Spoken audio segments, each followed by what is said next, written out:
बॉलीवुड से बॉलीवुड की बात शुक्रवार रात 8 बजे सिर्फ नंबर 1 इंडिया न्यूज एंटरटेनमेंट पर। नमस्कार व्यूअर्स, मैं जयदेव पटेल और आप देख रहे हैं number 1 India news entertainment. Bollywood से बॉलीवुड की बात की इस खास कार्यक्रम में आज हम बात करेंगे रामलला के प्राण प्रतिष्ठा की 22 तारीख को जो इनोग्रेशन होने जा रहा है, ये कितना खास और भव्य है और इसको लेकर कुछ चुनिंदा लोगों को खास इन्विटेशन दिया गया है। इसमें कई बॉलीवुड अभिनेता हैं तो कई जानी मानी हस्तियां हैं, देश की पॉलिटिक्स से लेकर के बिजनेसमैन तक तमाम लोगों को। ऐसे खास शख्स हमारे साथ मौजूद हैं जिन्होंने शक्तिमान से लेकर विश्व विजेताओं तक के कई किरदारों में अपनी भूमिका को अदा किया है। हम बात कर रहे हैं बॉलीवुड के मशहूर एक्टर मुकेश खन्ना। मुकेश खन्ना जी, आपका बहुत बहुत स्वागत है आज हमारे प्रोग्राम में। नमस्कार जी मुकेश खन्ना जी, आपसे मेरा पहला सवाल है कि रामलला की प्राण प्रतिष्ठा 22 जनवरी को होने जा रही है, जिसको लेकर कुछ चुनिंदा लोगों को ही इन्विटेशन दिया गया है और कुछ खास लोगों को। इसमें एक नाम आपका भी शामिल है, क्या कहेंगे इस पर आप? बहुत खुशी है। मैं बहुत बड़ा आदर समझूंगा इसको। मुझे इनविटेशन मिला है, विश्व हिंदू परिषद वाले आए थे मेरे ऑफिस में, बाकायदा पूरी फॉर्मल वे से मुझे इन्वाइट किया है, शॉल पहनाकर मुझे प्रसाद देकर जो रहता है। लेकिन मैं आपको बता दूं कि मुझे बहुत खुशी है, बट मैं शायद नहीं जा पाऊंगा। मेरा आजकल मैं फंक्शंस बहुत कम अटेंड करता हूँ। ये फंक्शन इतना भव्य होने वाला है, इतने बड़े लार्ज स्केल पे होने वाला है। मैं आजकल ट्रैवल कम करता हूँ और फंक्शन वहां जाता हूँ जहाँ थोड़ा कंफर्ट जोन रहता है। मैं थोड़ा सा दृष्ट हूँ, अपने दिमाग से ही काम करता हूँ। मुझे बहुत अच्छा लगा जब वहां पर मुझे इन्विटेशन मिला, लेकिन मैं वहां पर तब जाऊंगा जब मैं अकेला रहूंगा, रामलला मेरे साथ गया। इतनी भीड़ भाड़ में, धक्का धुक्की में मुझे वो आनंद नहीं मिलेगा जो मैं इतना बड़ा ऐतिहासिक क्षण है। देशवासियों को मैं मुबारकबाद देना चाहूंगा, मोदी जी की सरकार को भी मैं मुबारकबाद देना चाहूंगा सबको, लेकिन शायद मैं जा नहीं। जी मुकेश खन्ना जी, लेकिन इस प्राण प्रतिष्ठा से पहले कहीं ना कहीं क्रेडिट लेने की होड़ सी मची हुई है, तमाम राजनीतिक दल हो या फिर तमाम तरह तरह के जो लोग हैं उनके द्वारा। इस पर क्या कहेंगे आप? किस बात की होड़? क्रेडिट लेने की। अब देखिए, क्रेडिट को छोड़िए, मैं देखिए मैं अगर मैं ये कहूं कि ये तो वो चीज थी जो 500 साल पहले ही तय हो जानी चाहिए थी। ये तो वो चीज है जो कि सुप्रीम कोर्ट में जाने की आवश्यकता भी नहीं पड़नी चाहिए। क्यों 500 साल तक हमने, अगर कोई क्रेडिट लेता है या कोई डिस्क्रेडिट करता है, तो मैं कहता हूं कि आप लोगों ने किया क्या है? पिछले 7 साल की गवर्नमेंट ने क्या आज अगर मोदी जी ने किया है तो आप मानिए कि उन्होंने करके दिखाया है, जिसको कहते हैं संभव करके दिखाया है, जो उसको का संभव नहीं हो रहा था क्योंकि किसी ने उदासीनता उसके अंदर थी। तो यहाँ क्रेडिट की बात नहीं आती, लेकिन मैं तो क्रेडिट से बढ़कर ये कहूंगा कि मुझे तो शिकायत है कि हमारा देश बाबरी मस्जिद, क्या बाबर अपने वहां से जमीन उठा कर लाया? क्या बाबर ने वहां से मस्जिद उठा के लाए थे जो उन्होंने लगाया तो हमारी जमीन पर लगाया। इसको प्रूव करने की क्या आवश्यकता है? ये तो अंडरस्टूड है। जब देखिए कोई भी ये जानता है कि बाबर, हुमायूं, अकबर, जहांगीर से जो शुरुआत हुई है, हमें गुलाम बना के रखा गया है, हमारी जमीनें ले ली गई हैं। मैं आपको नाम बताऊं, हरिद्वार से लेकर गंगा नदी बहती है, बांग्लादेश तक जाती है, उसमें आप नाम पढ़िए तो सारे नाम आपको मुजफ्फरगढ़ मिलेंगे, तो या जबलपुर मिलेगा या उसमें कुछ मिलेगा, नाम बदलेंगे। अब अगर हम आजाद हुए तो अपनी जमीन वापस मिलती है, उस जमीन के अंदर हम एक तो नाम बदलने की बात तो मैं बाद में करूंगा कि नाम भी सब बदले जाने चाहिए, लेकिन अगर मस्जिद है, वो मस्जिद जहां बनाई गई थी उसके नीचे कुछ ना कुछ तो था। ये तो कह नहीं कर सकते कि साहब हम यहाँ पर आके हमने वो भी कुछ ना कुछ तोड़ा गया था, उसके अवशेष भी मिले। अभी देखिए ज्ञान व्यापी मस्जिद में मिला, तो उसके बाद में हम कह रहे हैं कि हमने, सुप्रीम कोर्ट ने हमारा दाव कर दिया।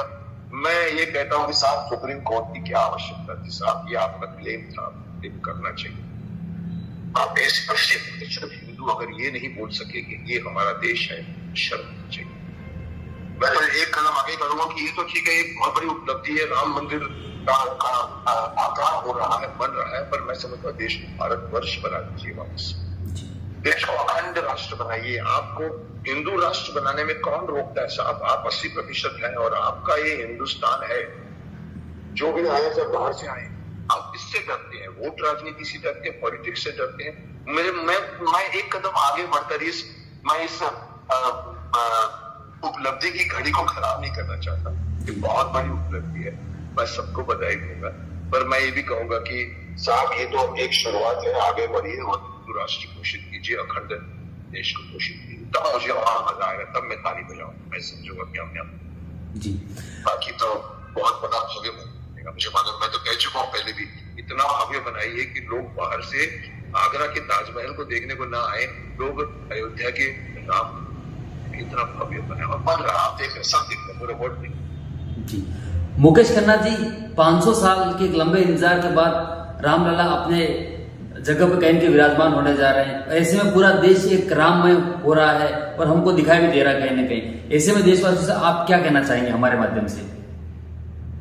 देखिए, राममय तो होना ही चाहिए। मैं समझता हूँ कि देश में राम राज्य आना चाहिए। आज अगर हम पॉलिटिक्स के चक्कर में हमारा देश सफर कर रहा है, माफ करना, मैं राजनीति से खुश जरा भी नहीं हूँ। यहाँ अपोजिशन सिर्फ अपोजिशन के लिए अपोजिशन करती है, देश के लिए अपोजिशन नहीं करती। अगर वो पार्टी कहती है दिन है, तो मैं कहूंगा दिन कहाँ है साहब? सूरज को सूरज कहने में 500 साल निकल गए। आप जो अगर आप राममय होना चाहिए राममय, तो मैं सोचता हूँ कि हमारे देश का हक है। जब राम राज्य होता था तो ताले नहीं लगते थे घर में, लोग बाहर ऐसे घूमते थे, ताले लगाए बगैर घूमते थे। वो राज्य कहाँ गया? और वो राज्य अगर मंदिर बनाने से शुरुआत होती है तो मैं उसका स्वागत करूंगा, और अपोजिशन पार्टी को भी करूंगा कि आप अपोजिशन को छोड़ के हाथ बटाइए, इस फंक्शन पे जाइए, अटेंड कीजिए। डोंट से कि मैं हमको न्योता नहीं आया, हमको अभी देखिए मेरे को न्योता आया, लेकिन मैं अपने मन से कहता हूँ कि मैं नहीं चाहूंगा। इसमें कोई अहंकार नहीं है, अहम नहीं है। आपका ये बहुत बड़ा एक पड़ाव आया है देश में। 500 साल की स्ट्रगल बोलो या सुप्रीम कोर्ट के थ्रू बोलो या इतने कुछ मारामारी करने के बाद में अगर मिली है, तो मैं समझता हूँ कि हिंदू होकर भी हमारे अपोजिशन पार्टी क्यों विरोध कर रहे हैं, क्यों पॉलिटिसाइज कर रहे हैं। वो कहते हैं कि ये जो पार्टी है वो इसको इस्तेमाल करके राजनीति को फायदा उठाना चाहती है। मैं नहीं चाहता। मैं ये कहूँगा कि बड़ी उपलब्धि हुई है। जब उपलब्धि होती है तो बधाई तो देनी पड़ेगी, आप उससे बच कर नहीं जा सकते। जी मुकेश मुकेश खन्ना जी, अगर मैं बॉलीवुड की बात करूं तो हम कहें कि राम मंदिर की बात कर रहे हैं, ज्ञानवापी जो परिसर में जो फैसला आना बाकी है सुप्रीम कोर्ट में, उसकी बात करते हैं। लेकिन बॉलीवुड में जिस तरीके से हिंदू देवी देवताओं को टारगेट करके जो मूवी बनाई जा रही है, इस पर क्या कहेंगे आप? क्योंकि आप स्वयं कहने के बॉलीवुड की फील्ड से आते हैं और आप देखो अपने अंदाज में बात भी कहते हैं हमेशा से। देखिए, मैं काफी कुछ कह चुका हूँ इसके ऊपर। मुझे हैरानी है कि फिल्में बनाने वाले भी हिंदू हैं। ऐसा नहीं है कि दूसरे संप्रदाय, दूसरे धर्म ने हमारा मजाक उड़ाया। साहब, आप हिंदू होकर अपने हिंदू देवी देवताओं का मजाक उड़ाते हैं। आप काली को सिगरेट पीता हुआ दिखाते हैं, आप लक्ष्मी बम बनाते हैं, आप शिव जी को मजाक करते हैं, पात्रों को पीछे में लेके जाते हैं। आप बनाते हैं एक फिल्म जिसका जो कहते हैं आप रामायण है, और पता लगा कि आधे पुरुष में वो चमड़े की चप्पल पहन रहे हैं, मूछ है उनकी, और हनुमान जी टपोरी डायलॉग बोल रहे हैं। ये क्यों है? कभी किसी ने सोचने की कोशिश की है कि ये, मुझे नहीं लगता है कि जो आदमी ने ये फिल्म बनाई है वो घर में हिंदू देवी देवताओं की पूजा नहीं करता। सब उनके घर में सब करते हैं, दादा दादी बाप, घर में शादी में भी गणपति का सब होता है। लेकिन यहाँ करते हैं तो उसके पीछे एक कमर्शियल इच्छा, एक कमर्शियल एंगल है कि आप हिंदू धर्म को ये दिखा दो तो यहाँ पर शोर शराबा होगा, लेकिन कुछ होने वाला नहीं। साथ यही चीज के जीवन धर्म में करते बताइए, करवानी चाहिए शुरू की। उनको पता है कि हिंदू धर्म में बोलेंगे पढ़ेंगे, मुकेश खन्ना जैसे स्टूपिड आदमी आएगा तो करेगा, बोलेगा, बाद में शांति हो जाती है, पिक्चर को 500 करोड़ की पब्लिसिटी मिल जाती है, पिक्चर हिट हो जाती है। ये हमारे देश की आयरनी है, ये विडंबना है जिसको मिटाना चाहिए। ऐसा कानून बनना चाहिए कि किसी मर्द की, किसी प्रोड्यूसर की ताकत न हो कि वो हमारे हिंदू देवी देवताओं का मजाक। ये जो कुछ भी जो विरोध भी सही है, समाज हिंदू ज्यादा है।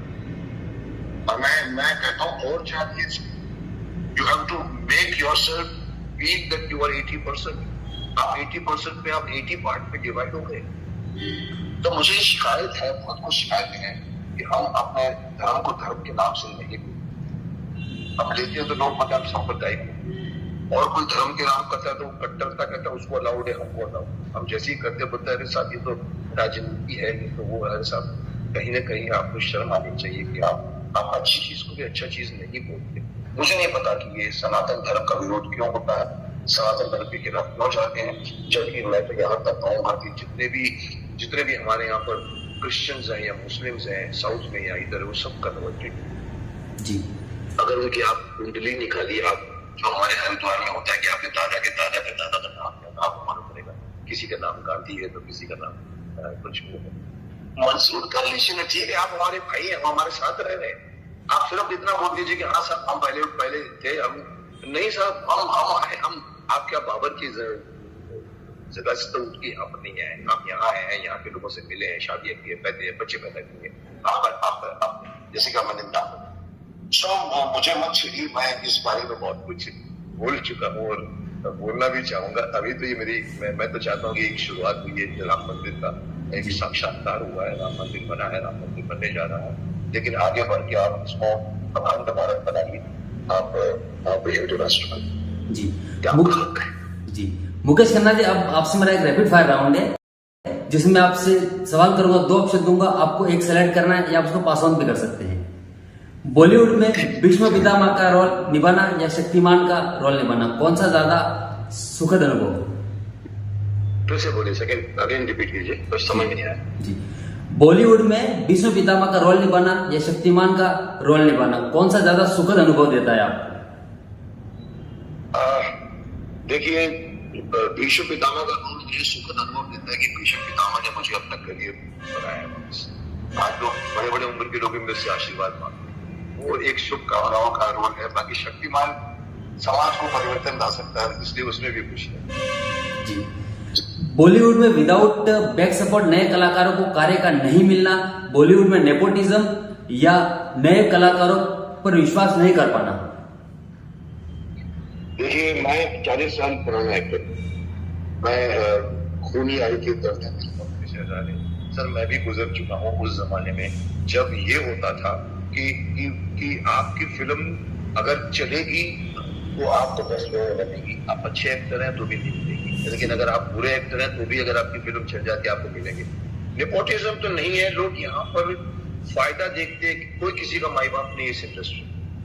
लोग अगर ये कहते हैं कि इस नए लोगों को काम नहीं मिलता है तो नए लोगों को काम मिलता है, और आजकल तो काम मिलना बहुत ज्यादा हो गया। आजकल तो टीवी आ गए, ओटीटी आ गया, आजकल तो हर नेक्स्ट फ्लोर का लड़का भी टीवी सीरियल में काम कर सकता है। हमारे जमाने में तो आपको एक इमेज होना चाहिए, आप एक लार्जर टाइप पर्सनैलिटी होनी चाहिए। नेपोटिज्म है भी, क्यों नहीं है? धृतराष्ट्र के पास नेपोटिज्म नहीं था जब उसने दुर्योधन को आगे बढ़ाया।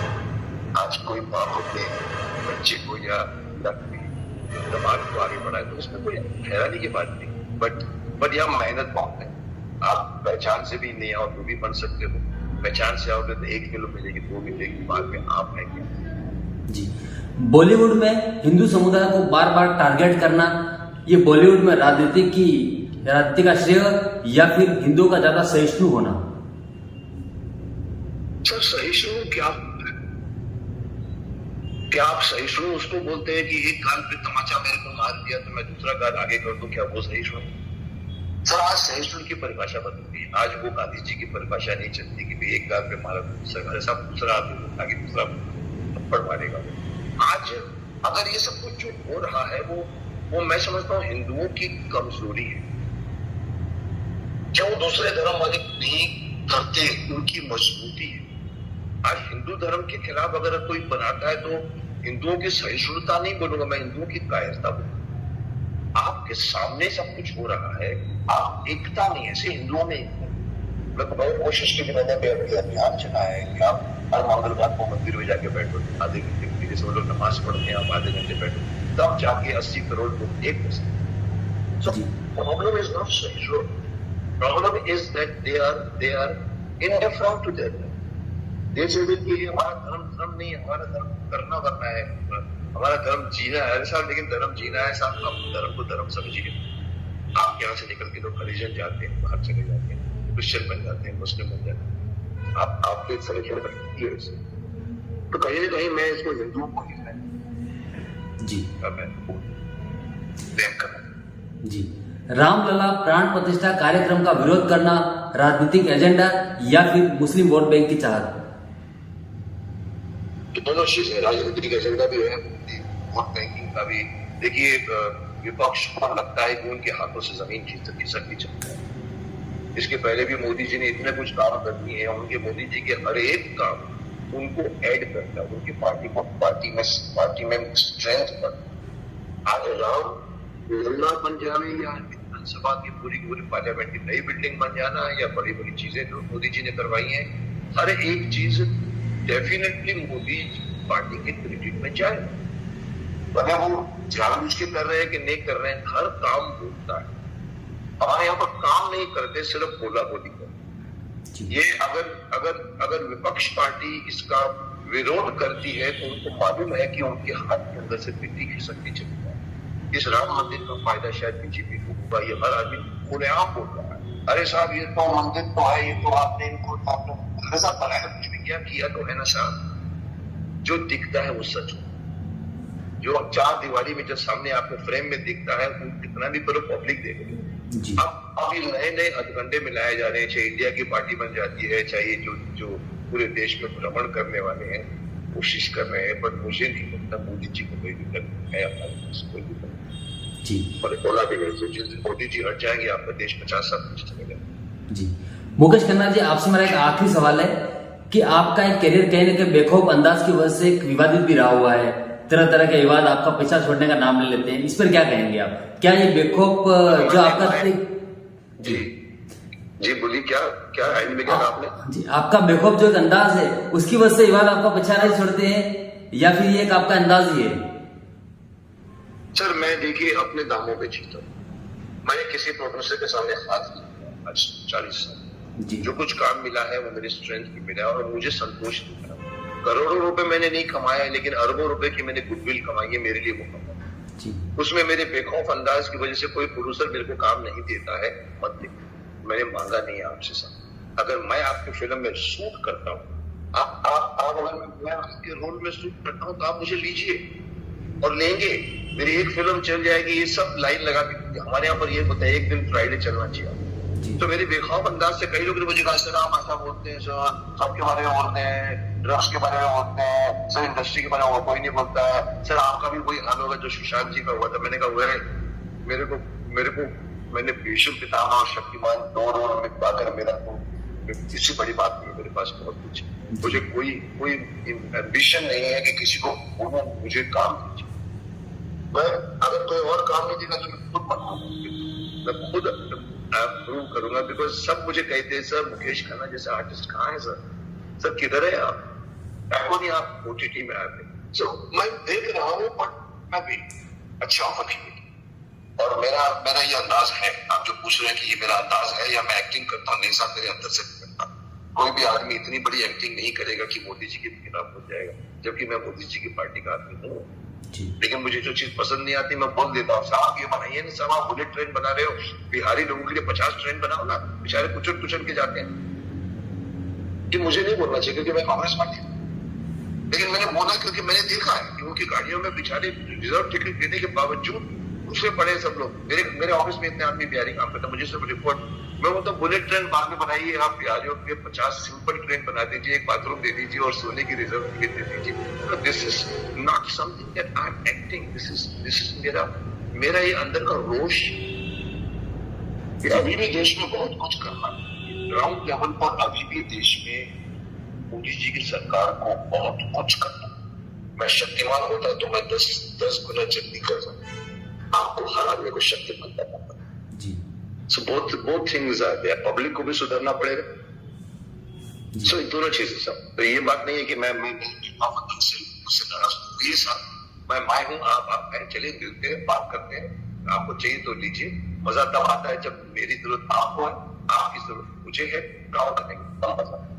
एहसान करके काम करोगे कोई मजा नहीं। So I am waiting कि जिसको मेरी जरूरत है।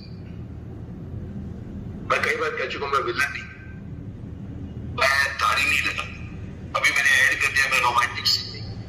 अब इसके बाद भी मुकेश खन्ना चाहिए आएगा वो आदमी, उसके साथ मुझे काम करना जी सो ये मेरी गलती भी हो सकती है, आप उसको स्टुपिडिटी भी कह सकते हैं, बट दिस इज मी, ये बात। जी मुकेश खन्ना जी, आपने हमारे लिए समय निकाला और सारे जवाबों का कहीं ना कहीं बेखौफ तरीके से अपना जवाब देते हैं, मैसेज देते हैं, उसके लिए आपका बहुत बहुत धन्यवाद। Thank you.